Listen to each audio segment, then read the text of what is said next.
Hey everyone, ओम नमः शिवाय and welcome back to the channel. I hope कि आप सभी ठीक होंगे और अपना भी ध्यान रख रहे होंगे और आप सभी की तैयारी भी एकदम अच्छे से चल रही होगी। तो आज था सैटरडे और आज मैंने डिसाइड किया था कि अपना मॉक टेस्ट लगाना है, जो कि सैटरडे पर टेस्ट बुक आता है free ultimate mega mock test ये वाला। लेकिन जैसे ही मैं मॉक टेस्ट लगाने के लिए बैठी, आई थिंक मैं 9:15 या 9:30 बजे के करीब ही आज मॉक टेस्ट लगाने के लिए बैठ गई थी, क्योंकि ये 9 बजे ओपन हो जाता है। लेकिन जैसे ही मैंने देखा ये वहां पर था ही नहीं, यूपी पुलिस का था और या फिर यूपी एएसआई का मॉक टेस्ट था वहां पर। लेकिन यूपीएसआई का जो अल्टीमेट मेगा मॉक टेस्ट जो आ रहा था सैटरडे में वो नहीं था। लेकिन सुबह से मन बना रखा था कि ये वाला मॉक टेस्ट लगाना है, क्योंकि लास्ट जो सैटरडे में जो ये मॉक टेस्ट आया था, फ्री मॉक टेस्ट जो सैटरडे में आता है, वो मैं नहीं लगा पाई थी। इसलिए इस बार मेरा मन था कि ये सैटरडे वाला तो लगा पाऊं, लेकिन फिर वही था, मॉक टेस्ट नहीं मिला। लेकिन सुबह से मन था कि मॉक टेस्ट तो आज करना ही है, तो इसलिए फिर मैंने लगाया था जो टेस्ट बुक 2025 का 7वें नंबर का जो मॉक टेस्ट है मैंने वो लगाया था। ये सिर्फ उन्हीं लोगों के पास होगा जिन्होंने कोई पास ले रखा है या कोई कुछ परचेज कर रखा है। तो मैंने पास ले रखा था, तो उसी में मुझे मिले थे यूपीएसआई के 20 मॉक टेस्ट है, उसमें से 7वें नंबर का है। और मुझे पता है आप सभी बोल रहे होंगे कि दीदी आप इतना पीछे चल रहे हो, क्योंकि 8 और 9 मॉक टेस्ट आई थिंक वो ओपन हो चुके हैं, लेकिन मैं अभी 7वां मॉक टेस्ट मैंने आज लगाया है। इसमें 20 फुल मॉक टेस्ट है और मैंने 7वें नंबर का लगाया था। आज इसी का एनालिसिस हम करने वाले हैं कि क्या क्या चीजें रही। और हाँ, मैं आप सभी को एक और चीज बता दूं, जितने भी लोग मेरे साथ जुड़े हुए हैं जो तैयारी कर रहे हैं, तो मैंने अभी एक और चीज ट्राई की है कि मैंने रात को मतलब आई थिंक 8 बजे के करीब मैं सोचती हूँ कि डेली मॉक टेस्ट में लगाती हूँ, और आई थिंक मैं 4-5 दिन से इसको कर भी पा रही हूँ। मतलब डेली मॉक टेस्ट का मेरा टारगेट रहता है कि 8 से 10 मॉक टेस्ट लगाना, क्योंकि 2 ही घंटे के रहते हैं ज्यादातर मॉक टेस्ट। चाहे तो मैं यूपी पुलिस का लगा लेती हूँ या फिर यूपीएसआई का, क्योंकि दोनों में लेवल का ही फर्क है, सब्जेक्ट ऑलमोस्ट वही है, सब्जेक्ट में कुछ चेंज नहीं है, बस लेवल का फर्क है। यूपी पुलिस का थोड़ा सा आसान रहता है और जो यूपीएसआई का रहता है वो थोड़ा सा डिफिकल्ट लेवल का। इसलिए इन दोनों में से कोई सा भी मॉक टेस्ट मैं रात को 8 से 10 बजे लगाती हूँ, और उसके बाद जो टाइम बचता है फिर मैं कोशिश करती हूँ कि मैं उसका एनालिसिस भी कर लूँ आधा घंटे में, 1 घंटे में। और अभी फिलहाल क्योंकि मैं डीएलएड की तैयारी कर रही हूँ, तो मैं वैसे अलग से कुछ नहीं पढ़ पा रही, चाहे वो यूपी पुलिस का हो या फिर यूपीएसआई का। लेकिन एक ये रहता है कि हम अगर मॉक टेस्ट भी एटलीस्ट लगाते रहेंगे तो हमारा ये नहीं रहेगा कि हम बिल्कुल तैयारी हमने बंद कर दी या बिल्कुल स्किप कर चुके हैं तैयारी। एकदम से बिल्कुल सारी चीजें दोबारा से तैयार नहीं करनी पड़ेंगी। इसलिए जितने भी लोग डीएलएड वगैरह की तैयारी कर रहे हैं, एकदम से यूपीएसआई की तैयारी या फिर अपनी यूपी पुलिस की तैयारी बंद मत करना। एटलीस्ट मॉक टेस्ट वगैरह तो लगाते रहना, ताकि आप थोड़ा सा उसमें मतलब थोड़ा सा पढ़ाई में रहो, उस चीजों की पढ़ाई में, जैसे मैथ साइंस ये सब चीजें पढ़ते रहो, मैथ रीजनिंग ये सब चीजें। एकदम ऐसा ना हो कि डीएलएड की पढ़ाई के चक्कर में 1 मंथ तक आप भूल ही जाओ कि यूपीएसआई के लिए हमने जितना कुछ पढ़ा था सब भूल जाओगे। इसलिए थोड़ा थोड़ा सा मॉक टेस्ट वगैरह उसका एनालिसिस करते रहो। इसलिए मैंने यही सोचा है डेली अपना 8 से 10 मॉक टेस्ट लगाना है, उसके बाद उसका एनालिसिस करना, दिन में अपनी डीएलएड की पढ़ाई करनी है। तो अभी जो मैंने 7वें नंबर का मॉक टेस्ट लगाया था, स्कोर थोड़ा सा मेरा इसमें कम रहा है, ज्यादा स्कोर नहीं रहा, और रैंक वगैरह भी उसी अकॉर्डिंग दिखाएगा क्योंकि स्कोर थोड़ा सा कम है। और कहीं ना कहीं ये भी है कि क्योंकि पूरा वीक पढ़ नहीं पाई हूँ, डीएलएड की तैयारी चल रही है, ज्यादा कुछ पढ़ नहीं पाती हूँ, बस सिर्फ मॉक टेस्ट ही लगाती हूँ। मॉक टेस्ट आपकी कितनी ही हेल्प कर देगा, थोड़ी बहुत हेल्प हो जाएगी, लेकिन बस ये कि प्रैक्टिस ही हो जाती है क्वेश्चंस की, चाहे वो रीजनिंग के हो, मैथ के हो, जीके जीएस के हो या फिर हिंदी के हो। तो अभी यही देखते हैं कि क्या क्या चीजें रही। और आप सभी को मैं बता दूं, मैंने लगाया था, मैंने यूपी पुलिस का 31 की सेकंड शिफ्ट का जो रियल पेपर हुआ था, जो री एग्जाम हुआ था, वो मैंने आज लगाया था। तो वो भी मैंने आप सभी को बता दिया, ताकि क्यों मैं इसलिए बता रही हूँ क्योंकि मैं डेली अब मॉक टेस्ट लगा रही हूँ, तो थोड़ा मुझे सही लग रहा है कि हाँ थोड़ी सी प्रैक्टिस में है हम उन सब्जेक्ट की। तो अभी ये पेपर देख लेते हैं कि कैसा रहा। मुझे लगता है आप में से काफी सारे लोगों ने लगा लिया होगा, तो मैंने वैसे टेलीग्राम पर आप सभी को पहले ही बता दिया था कि आज जो है टेस्ट बुक का 2025 का 7वें नंबर का मॉक टेस्ट हम लगाने वाले हैं, ताकि एनालिसिस करने में आसानी रहे। और आप सभी में से जिन लोगों ने लगाया हुआ तो एनालिसिस करने में काफी आसानी रहेगी। कुछ क्वेश्चन देख लेते हैं। टेक्स्ट बुक वालों ने मॉक टेस्ट तो सही में अच्छे बना रखे हैं, सभी मॉक टेस्ट। ऐसा नहीं है कि बहुत ज्यादा आसान है, बहुत ज्यादा कुछ डिफिकल्ट भी नहीं है, बहुत ज्यादा आसान भी नहीं है, बस एक मीडियम सा लेवल है जिस टाइप के क्वेश्चन रहते हैं। मतलब 2017 और 2021 के ना बिल्कुल मिडिल में है। एक तो 2017 का ज्यादा डिफिकल्ट था, जो 2021 का जो था पेपर वो थोड़ा सा ज्यादा आसान सा था। उन दोनों के बीच में ही है कहीं ना कहीं, ना ज्यादा डिफिकल्ट ना ज्यादा आसान, एक इजी टू मॉडरेट जिसको बोलना चाहो।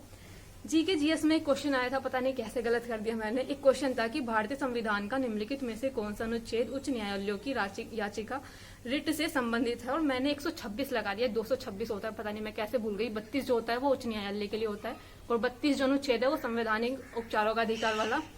तो 126 लगा दिया मैंने जल्दबाजी में, 226 होता है। ये क्वेश्चन मेरा गलत हुआ था। 62% लोगों का ये क्वेश्चन सही गया है, मेरा ये गलत था। उसके बाद एक क्वेश्चन था, आज मेरे ऐसे गलत बहुत हुए हैं क्योंकि प्रैक्टिस नहीं थी ना इतने दिनों, सब मॉक टेस्ट लगाना शुरू किया, तो एक क्वेश्चन था कि राष्ट्रीय ध्वज और राष्ट्रीय गान का सम्मान क्या है। मैंने लगा दिया प्रत्येक नागरिक का साधारण कर्तव्य। जल्दबाजी में मैंने ध्यान ही नहीं दिया, यहाँ पर साधारण कर्तव्य लिखा हुआ था, मौलिक कर्तव्य में दिए गई हैं ये सारी चीजें। जितने भी मौलिक कर्तव्य बताए गए उसमें बताया गया कि हमारे क्या फर्ज बनते हैं, मतलब काम करने के लिए, बाकी चीजों के लिए, कि हमें अपने आसपास की सार्वजनिक संपत्ति की सुरक्षा करनी है, अपने जो धार्मिक स्वतंत्रता सेनानी है उन सभी का सम्मान करना है, और मतलब जितने भी ऐसे काम है जो जिसमें सम्मान की बात है। तो ये वाले क्वेश्चन अभी इसमें जाते हैं मौलिक अधिकार में। ये मेरा जल्दबाजी में गलत कर दिया मैंने, ये क्वेश्चन था। उसके बाद एक मैथ में क्वेश्चन था कि एक बक्से में 2 सफेद गेंद, 3 काली गेंद और 4 लाल गेंद है। यदि ड्रॉ में कम से कम 1 काली गेंद होनी चाहिए, तब बक्से से 3 गेंद कितने तरीके से निकाली जा सकती हैं। ये क्वेश्चन मेरे नहीं बन पा रहे क्योंकि मैंने ये पढ़े नहीं है, प्रोबेबिलिटी पर बेस है ये शायद, या फिर परमुटेशन कॉम्बिनेशन, मुझे ये भी नहीं पता चल रहा कि किस चीज पर ये बेस है।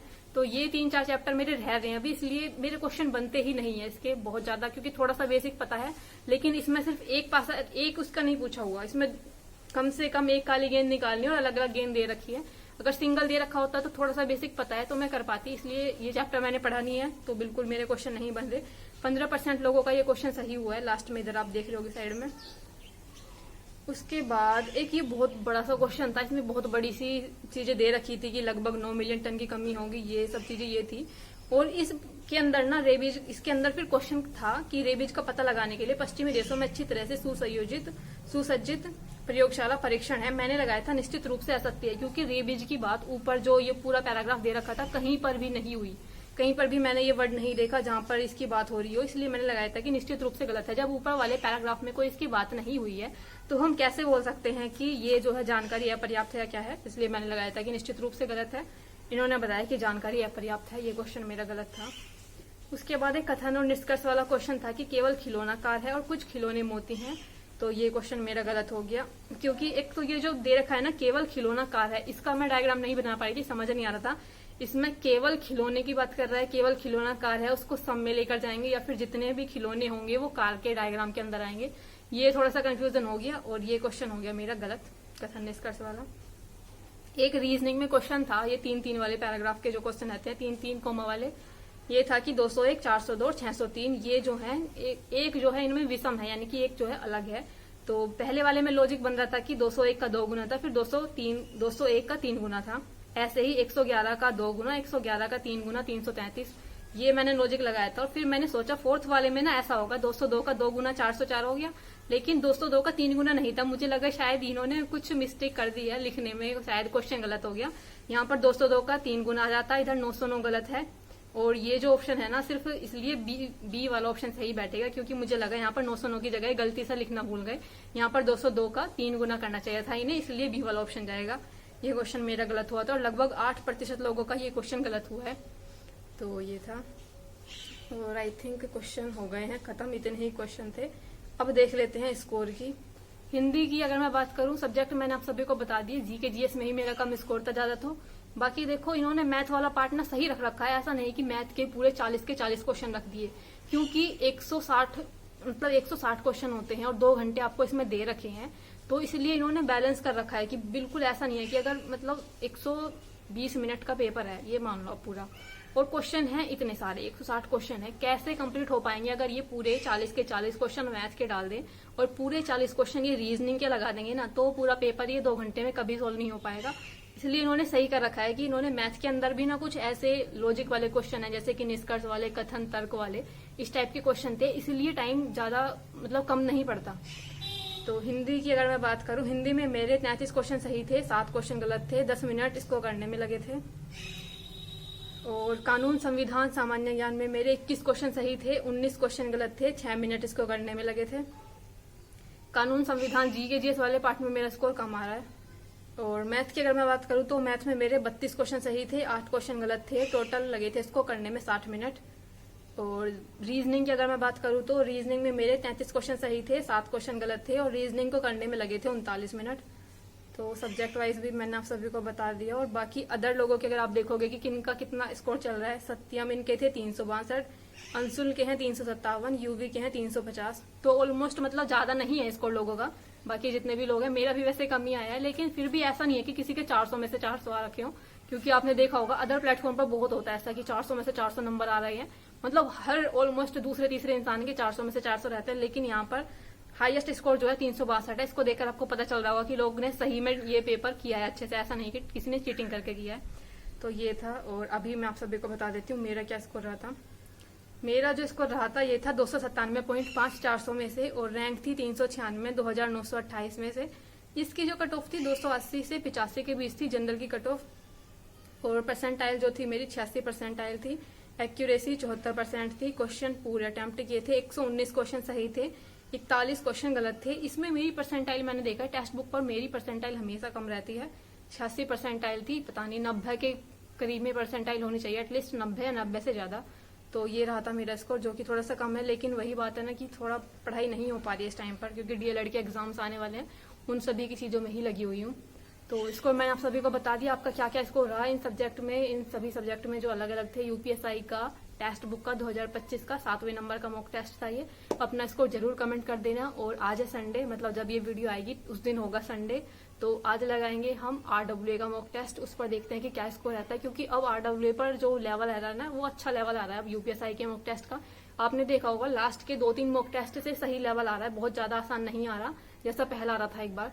तो मॉक टेस्ट का उस पर लेवल सही आ रहा है, तो वहां पर मॉक टेस्ट लगाएंगे, तब देखते हैं कि क्या क्या स्कोर रहता है। और अपना स्कोर जरूर कमेंट कर देना टेक्स्ट बुक का। तो बाकी मिलते हैं नेक्स्ट वीडियो में, तब तक के लिए bye bye, take care and Radhe Radhe.